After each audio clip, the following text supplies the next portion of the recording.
Hi everyone, good day! In this video, I'll be teaching you how to convert an image to PDF file on iPhone. Okay, first things first, open your photo app on your iPhone. Choose then the image you want to convert to a PDF. Tap on the share icon located at the bottom left of the screen, and in the sharing options, tap on print. Take note that you won't be actually printing the photo, but you can use this feature to convert it to a PDF format. In the top right corner, you'll then see the share icon again, so make sure to tap on it.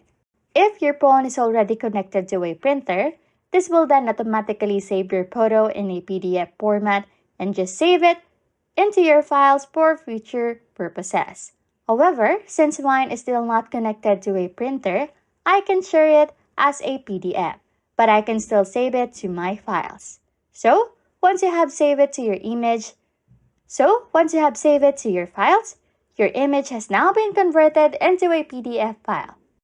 And as simple as it is, hopefully this solves your problem.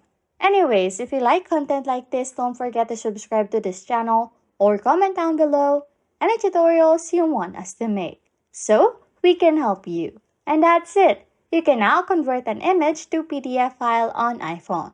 Thanks for watching and happy scrolling.